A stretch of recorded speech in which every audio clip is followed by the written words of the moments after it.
Had my warning come too late? I sat in Ruth and Martin's condominium, watching Patricia claw at her throat on Lacey's live stream as acrylic caviar scattered across the banquet table. Daniel drove his fists upward until Patricia coughed out the beads. Martin said she was breathing, and Ruth gripped his shoulder. How had Elaine turned her own birthday dinner into a choking hazard?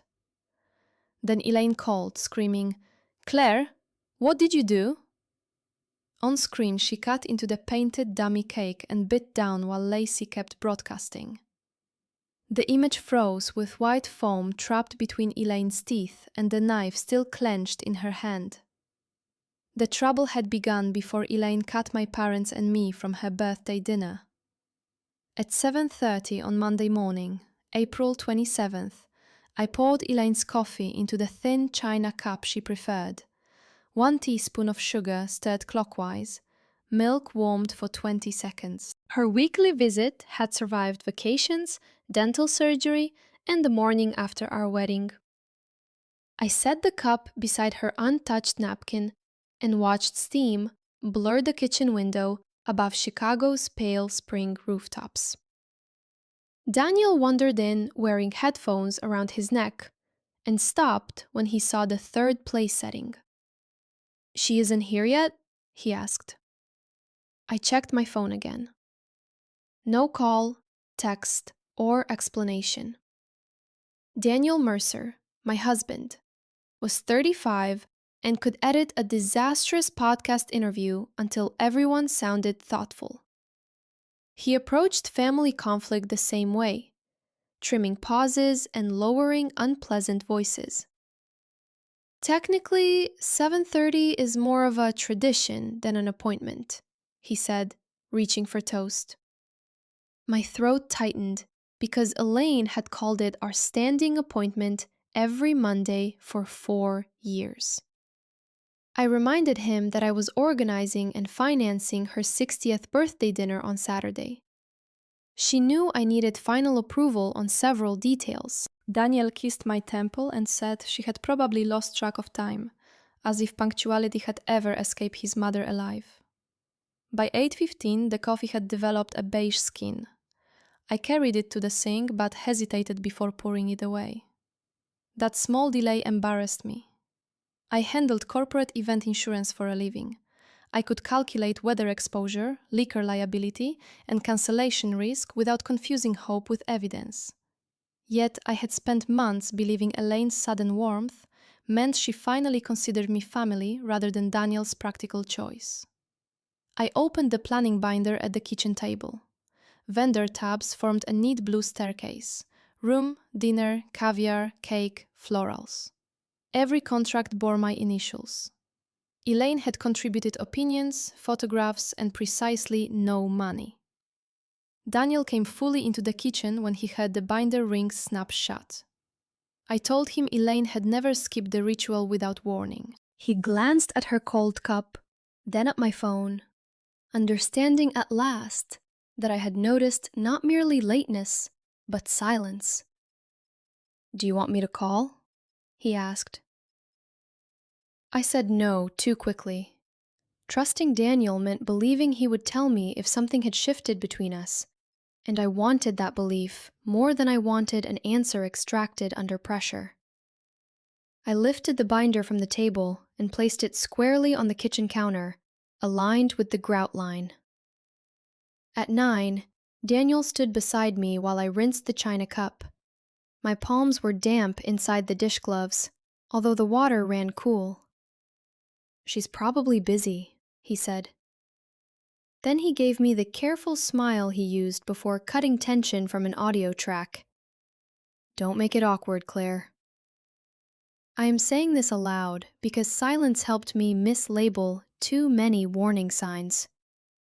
Subscribe and stay close while I open the rest of that binder. The next day, Tuesday, April 28th, I removed the planning binder from our kitchen counter, slid it into my black tote, and reached the Juniper room for our 12:30 appointment. I had invited Elaine to approve the menu in person, and she was already circling the private dining room when I arrived. My mother-in-law was 60, a retired luxury real estate agent who had built her social standing through immaculate client events. She ran one finger over a linen seam, then inspected it for dust.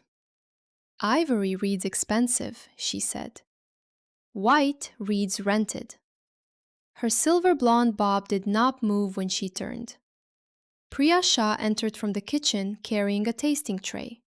I had hired the Juniper Room's proprietor through its published business number, after checking the contract twice. Priya was 42, an executive chef in a charcoal jacket with the compact, watchful posture of someone who noticed every uncovered glass. She placed chilled genuine caviar beside warm blinis, then indicated sealed acrylic jars filled with glossy black beads. Each jar carried a red "Display Only" label. "Removal deadline is 7:45, Priya said before offering an opinion. "My staff replaces the props before dinner service. Nobody opens these, plates these, or leaves them near food." Elaine tasted the real caviar, considered the ceiling lights, and approved it with a shallow nod.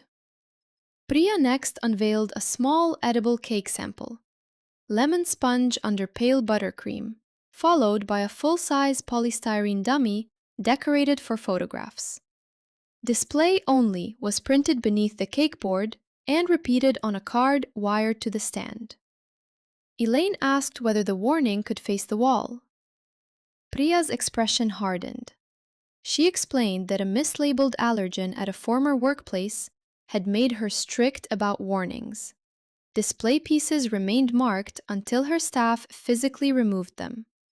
"That isn't negotiable," she said. Elaine smiled as if Priya had described an amusing limitation in a junior employee.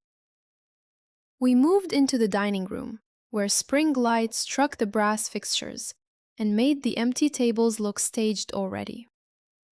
Elaine approved the edible birthday cake, the genuine caviar service, and the floral styling with its display props. She repositioned a sample place card by less than an inch. "Lacey Monroe films vertically," she told me, referring to the 29-year-old home entertaining streamer she had invited for glamorous footage. "The room must have height." Priya noted the camera clearance while I opened my binder. The cost sheet listed the private room at $3,200, dinner service at $5,600, caviar at $1,800, edible cake at $1,280, and florals and display pieces at $600. The full payment was $12,480. I inserted my card while Elaine photographed the dummy cake beside the acrylic caviar jars. The terminal gave a clean electronic chirp, and Priya looked directly at the approval screen before saying, "Balance received in full." She printed the paid invoice, signed it, and handed it to me. I checked the total, tucked the invoice inside my tote, then closed the planning binder and placed it beside the receipt. Priya repeated that only her staff could remove the props. I said I understood. Elaine said she understood too, though she was studying her reflection in a serving knife. Priya returned the knife to its case.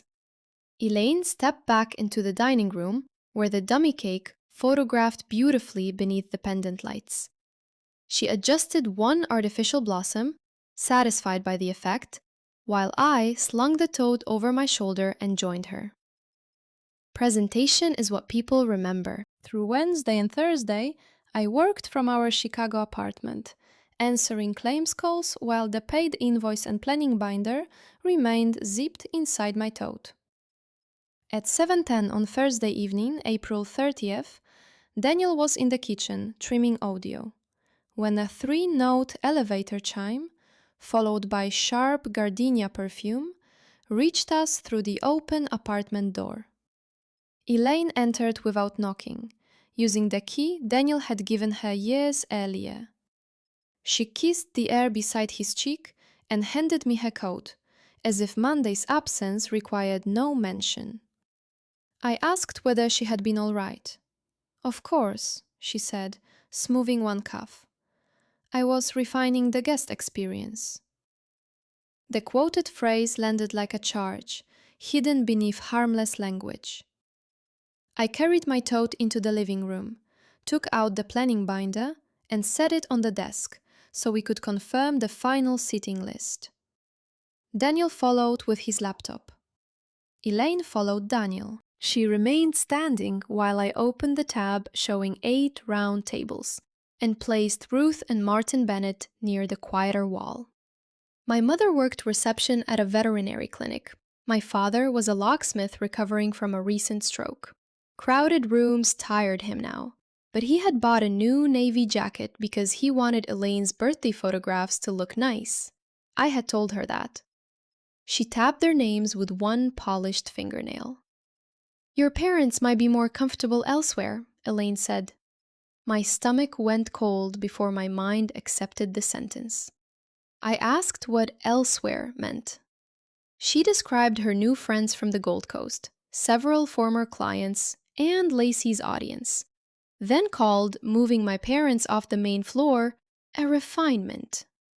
There was no second dining area. She knew that. "Ruth is lovely," she added, using the tone people reserve for an object unsuitable for display.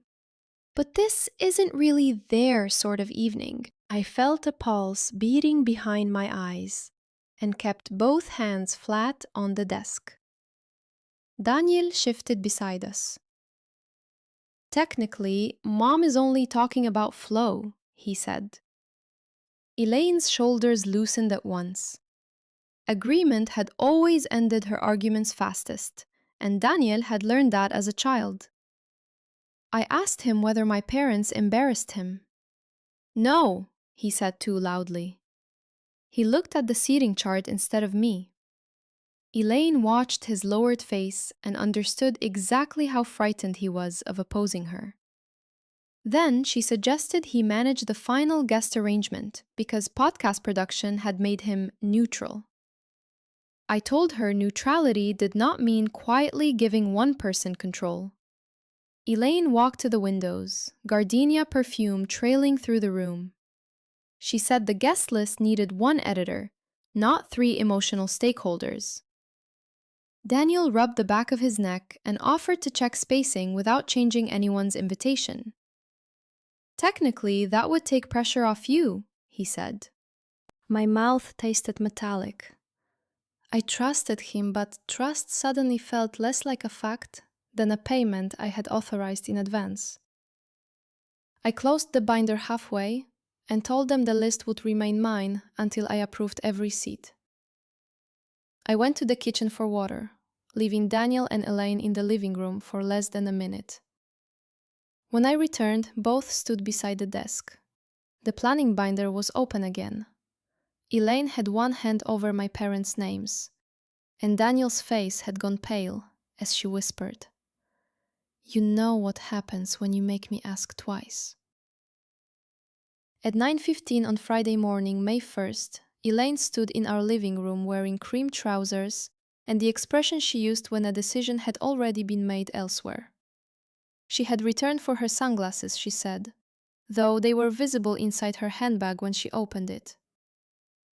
Daniel hovered beside the desk while she kissed his cheek and told him tomorrow would be simpler for everyone. Then the elevator doors opened with their 3-note chime. Gardenia perfume lingered after she stepped inside. I watched the numbers descend toward the lobby before turning to Daniel. "What did she simplify?" I asked. He glanced at the open binder. "Technically, nothing is final until the venue confirms it." That sentence sent me to the guest portal on his laptop. The revised file had been uploaded at 8:43 that morning. My name was gone. Ruth Bennett and Martin Bennett were gone. Their 3 seats now belonged to Lacey Monroe and 2 women Elaine knew from her luxury real estate years. Beside Lacey's name, someone had typed Content priority in capitals. My palms went wet against the trackpad. Dad's new navy jacket flashed through my mind, still hanging in its dry cleaning sleeve, because reaching overhead remained difficult after his stroke. I clicked through every table twice. Daniel began saying there might have been a synchronization error, then stopped when I turned the screen toward him. Call her, I said. Daniel rubbed his neck and claimed Elaine was probably driving home. Then she won't answer. I took my phone from the desk. He reached toward it, not quite touching me. Claire, technically, if you confront her while you're angry, she'll hear the anger instead of the issue. I stared at his hand until he lowered it. The issue was an invoice for $12,480 and 3 deleted names. I pulled the paid invoice from my black tote, laid it flat beside the laptop, and called Elaine. She answered on the 4th ring. Behind her voice, I heard the hushed mechanical hum of the elevator in her Gold Coast building. If your husband secretly helped erase you and your parents from an event you funded, would he deserve a second chance? Leave one answer in the comments, yes or no. Elaine said she had just reached her condominium and asked whether this could wait until after her Pilates session. I quoted the portal entry exactly. Content priority. Her silence lasted long enough for my pulse to climb into my throat. Then she said Lacey needed a clear visual field, and the 2 replacements were socially useful. I asked why my parents had been removed. Elaine corrected me. The list had been refined, not reduced. Martin tires easily, and Ruth won't know anyone, she said. This prevents discomfort. I asked whose discomfort she meant. A lock clicked at her end, followed by the soft thud of her condominium door closing. And me? I asked. Daniel's head snapped up. Elaine exhaled as if I had forced her to discuss an unpleasant stain. She said my presence would create tension now that I had made the seating question personal. I pressed one finger to the invoice so hard the paper buckled. I paid for the room, dinner, caviar, cake, flowers, and every prop you approved. You crossed me off one day before the party. Daniel whispered my name, but I raised my hand. Elaine told me not to turn generosity into ownership. Her polished calm was worse than shouting, because I could hear how long she had prepared it. Put the Bennetts back, I said. All 3 of us by the cancellation deadline. Elaine replied that Daniel had agreed the revised arrangement protected the atmosphere. I looked at him. His face emptied before he managed, technically, I agreed to review spacing. Elaine heard him and laughed once, softly. I asked her whether she had used his access code. She said administrative details were beneath the point. Then her voice sharpened. Presentation is what people remember. I closed my hand around the edge of the desk and told her I was calling Priya. Elaine said I was welcome to embarrass myself with the venue proprietor. Before I could answer, Elaine added, Claire, you might pay for a gift without being part of its presentation. At 11:20 that morning, I entered the Juniper room, carrying my black tote and the paid invoice I had lifted from our living room desk before leaving. The dining room smelled of lemon oil and fresh-cut stems. Pale linen covered the tables, and $600 worth of floral styling and display pieces waited beneath protective cloths. Priya Shah met me beside the service station with a tablet tucked against her chef's coat. She looked once at my face and said, The food cancellation deadline is noon. Opinions can wait until after the access log. That order steadied me more than sympathy would have.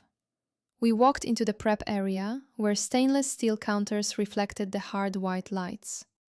Priya opened the event portal and turned the tablet toward me. Each revision carried a time, device identifier, and credential. My original list remained untouched until Thursday evening. At 7:14, Daniel's co-host code had opened the file. At 8:43 Friday morning, the same code deleted Claire Mercer, Ruth Bennett, and Martin Bennett, then inserted Lacey and Elaine's two acquaintances. I heard myself ask whether Elaine could have guessed the code. Priya shook her head. It was issued to Daniel and accepted from his verified email.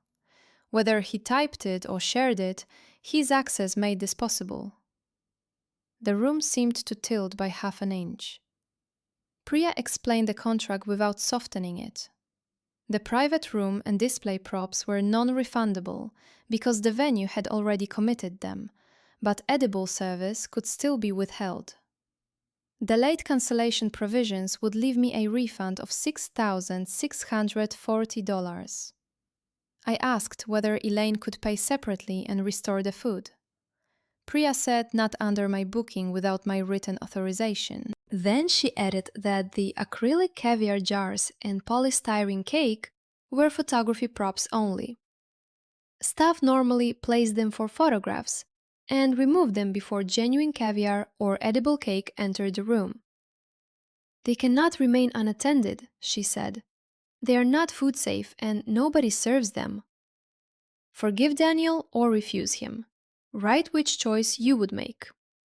Keep listening because what I found after this made the altered guest list look almost careful. Cancel every edible item, I said. My voice sounded level, although sweat had gathered under my blouse. Priya asked me to name them for the record. I canceled the catered dinner service, genuine caviar, and edible birthday cake. She entered the instruction, printed the amendment, and waited while I signed. The pen trembled once against the paper. This was not the revenge Elaine would later claim it was. I was refusing to cater a room from which the purchaser and her recovering father had been removed. Priya countersigned, scanned the page, and placed my invoice back in my tote. We crossed to the styling alcove. The fake caviar looked convincing from several feet away. Glossy black acrylic beads packed into chilled-looking silver jars. The dummy cake rose in white tiers edged with sugar-like molding, although the whole thing weighed almost nothing when Priya lifted its base. Bright warning labels covered each container and the cake board. Priya carried the jars into the prep closet, and I carried the dummy cake behind her. She set both on an upper shelf, closed the steel door, and turned the key until the lock clicked. The sound loosened a knot between my shoulders. Would you forgive Daniel or refuse him for good? Write your choice below and stay with me, because what I discovered after I signed changed the meaning of everything.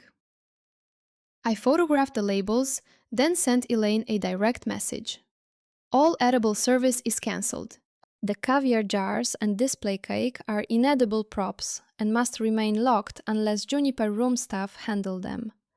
Do not remove, move, or serve them. The message showed delivered, not read. Priya stood beside me in the prep area while the refund confirmation appeared. I chose $6,640 over feeding the people who had erased my family. But Elaine still controlled tomorrow's guest list, and she had not answered the warning. At 11:50, I returned to our Chicago apartment and found Daniel in the living room beside the open planning binder, dressed for work except for his shoes. My tote struck the floor harder than I intended. He asked whether Priya had fixed the list. I told him the access log showed his co-host code making every change. Daniel sat down slowly and began with the word I had expected. Technically, sharing access isn't the same as approving edits. I asked whom he had shared it with. He said Elaine needed to check spellings. My mother's 5-letter first name had apparently required credentials powerful enough to delete her. Daniel said he had planned to restore the names after Elaine calmed down. I asked when that restoration was scheduled, given that the party began the next evening. His gaze moved toward the windows. I was trying to satisfy both of you privately, he said. The sentence made my skin prickle. There had never been two equal requests. I had asked him not to remove invited guests. Elaine had asked him to help remove them. He said he had not personally touched the list, as if lending someone the key erased responsibility for the unlocked door. Then his phone vibrated on the sofa between us. The screen lit with a banner from the event portal. Access permissions updated. Daniel lunged for it. I reached it first, and the speed of his reaction chilled me more than the notification. His phone was already unlocked. Beneath the banner sat a stack of archived alerts from Thursday night and Friday morning, each marked red and hidden from the main inbox. Guest list edited. Free attendees removed. Free attendees added. I scrolled while Daniel told me those were automatic notices, and he had intended to discuss them. After the party? I asked. He did not answer. My thumb felt numb against the glass. A message from Elaine appeared in his archived thread. Her earlier texts thanked him for being sensible and promised Claire would adjust once the room looked right. The newest carried a photograph taken inside the Juniper Room's styling alcove. Elaine's manicured hand held several red warning stickers, peeled from the acrylic caviar jars and the dummy cake board. Her caption read, "Those ugly labels ruined the photographs, so I removed them Monday while Priya was in the kitchen. Presentation is what people remember." For 1 second, I heard nothing. Not traffic, not the refrigerator, not Daniel breathing. Acrylic beads were small enough to swallow. Polystyrene frosting looked real beneath dining room light. "You knew she had handled the props," I said. Daniel stood, but kept the sofa between us. He claimed he had assumed they were harmless decorations. I showed him Priya's written warnings in the planning notes, including the instruction that staff must remove both displays before food service. The binder lay open to that page. Daniel's initials appeared at the bottom.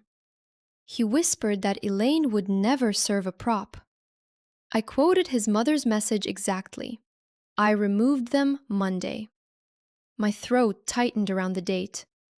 Her missing coffee visit had not been silence or forgetfulness.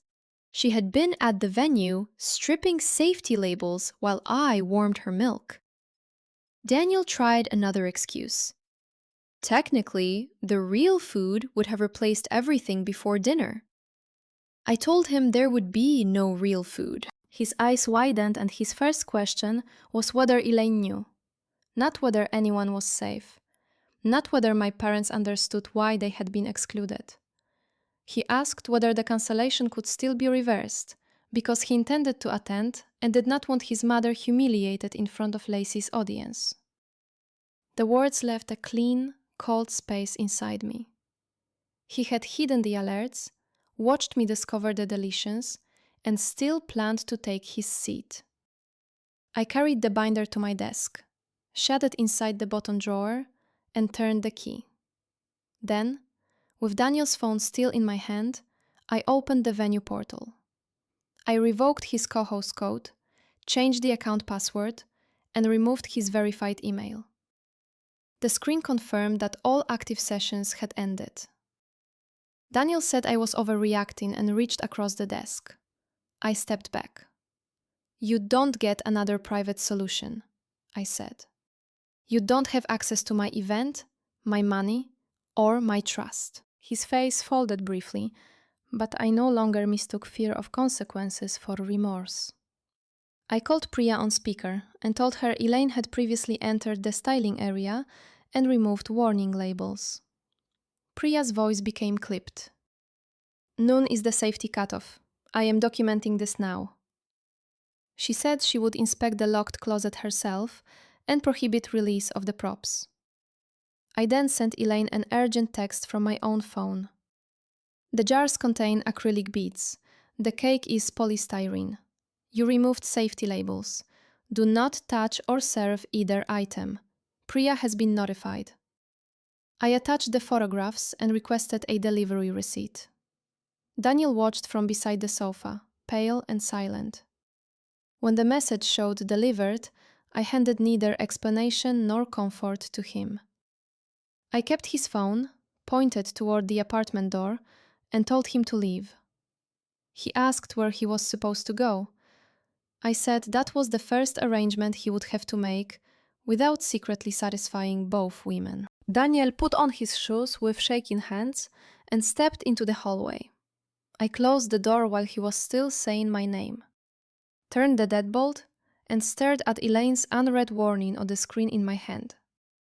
At 8:05 on Saturday evening, May 2nd, I sat in Ruth and Martin Bennett's condominium, with Daniel's phone pressed against my palm. I had invited my parents to spend the cancelled evening eating soup and watching baseball. Ruth, my mother, worked reception at a veterinary clinic and approached distress by asking practical questions first. She had done the same while helping me recover from my broken engagement years earlier. Martin, my father, was a locksmith whose February stroke had left him with a mild swallowing disorder. He nodded at Daniel's phone. "Does returning dad include the husband?" he asked. Before I could answer, Daniel rang the bell. I met him in the corridor. He looked slept-in and asked only for his phone. I placed it in his hand without inviting him inside. He slid it into his jacket pocket and said, "Technically, I need it for work." Then he hurried toward the elevator in party clothes. Ruth watched through the open doorway. "He's still going?" she asked. My sweaty palm retained the rectangular warmth of his phone. 20 minutes later, Ruth found Lacey Monroe's public live stream. Lacey was a home entertaining creator Elaine had met while selling a penthouse to one of Lacey's sponsors. On screen, she swept her camera across the Juniper room and announced that Elaine's birthday was serving unapologetic old money drama. The feed showed Daniel entering the dining room. Ruth's mouth hardened. Behind him, acrylic caviar jars stood open across the banquet table, their missing labels replaced by silver spoons. The dummy cake occupied the cake table under pink spotlights. Elaine had evidently obtained both from the prep closet. A portal override flashed briefly on Lacey's shot of a staff tablet. Patricia Sloan, Elaine's invited younger sister and a dental hygienist, leaned over one jar. Elaine had mocked Patricia's modest parties for years, and Patricia converted the insult into a joke for the camera. "Finally, a menu too expensive to chew." Then she spooned the glossy black beads into her mouth. Patricia's smile vanished. She grabbed her throat and made no sound. The beads spilled like ball bearings across the white cloth. Her face darkened while Lacey kept narrating in a suddenly thin voice. "We appear to be having a service issue." Daniel seized Patricia from behind and drove his fists upward. Once, twice.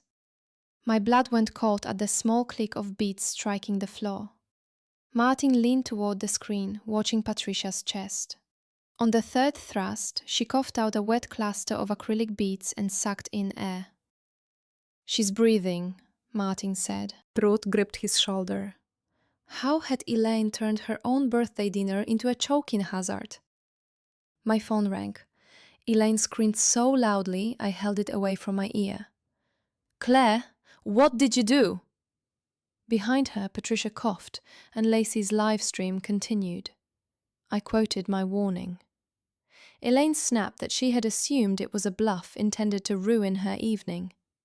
"You didn't know the caviar at your birthday party was plastic?" I laughed, one hard sound I barely recognized. "I paid for the whole dinner, Elaine. You cut me and my parents from your party one day before it, then ignored the safety notice. She insisted the cake was real because the presentation was professionally finished. On the feed, the birthday girl snatched the cake knife, cut through icing-coloured paint, and lifted the resistant wedge to her mouth. Presentation is what people remember, Patricia rasped, turning Elaine's favourite phrase into a joke. Elaine bit down. The knife remained clenched in her hand, as a corner of painted polystyrene broke loose between her teeth. Lacey whispered, still broadcasting, and the centerpiece has now been tasted. The image jolted, caught Daniel reaching for his mother, then froze. Elaine was centered beneath the pink lights, eyes wide, with white foam stuck between her teeth.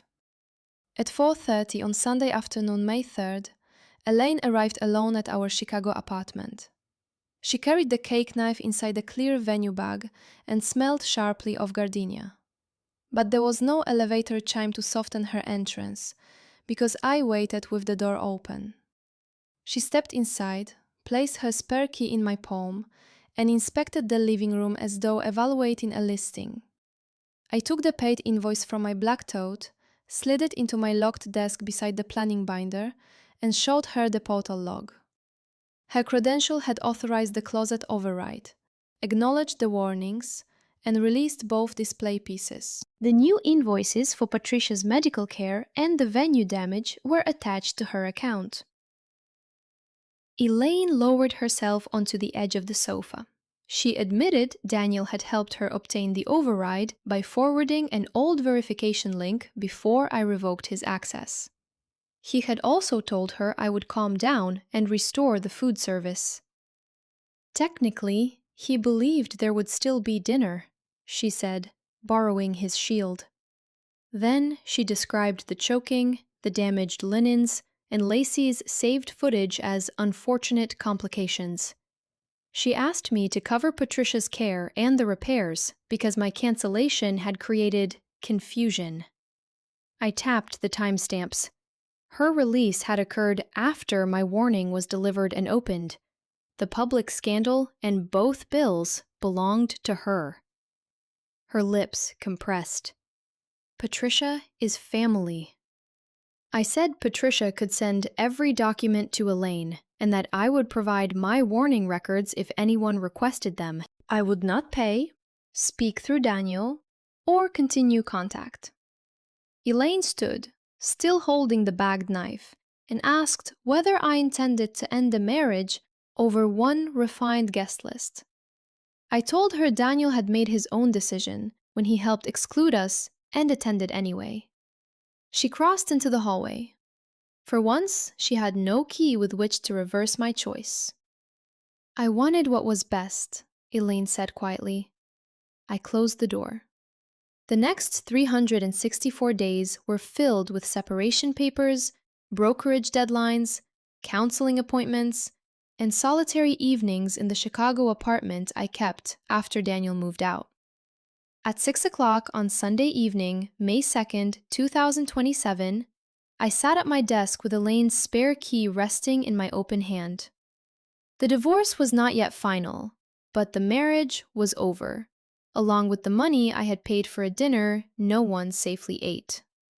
Daniel communicated through attorneys and still began difficult emails with, technically. I placed the key inside the desk drawer beside the invoice and planning binder, locked it, and walked toward the dining room when the buzzer sounded. Ruth entered first, carrying a homemade cake under a glass dome.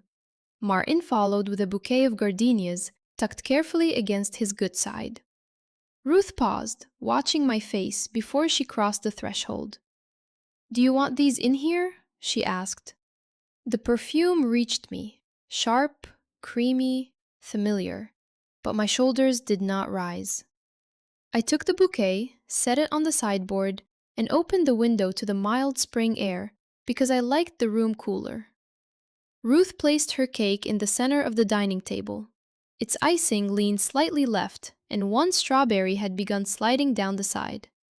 Martin lowered himself into his chair while I poured water into the glass thickener he now used without embarrassment. Patricia had recovered, though she no longer spoke to Elaine, and Lacey's clip had eventually disappeared behind legal notices after being copied thousands of times.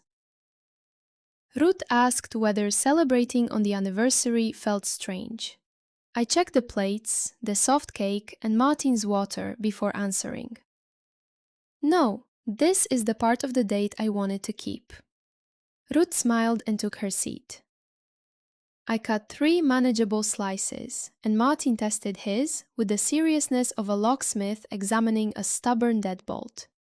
He swallowed, raised his fork, and said, "Presentation is what people remember."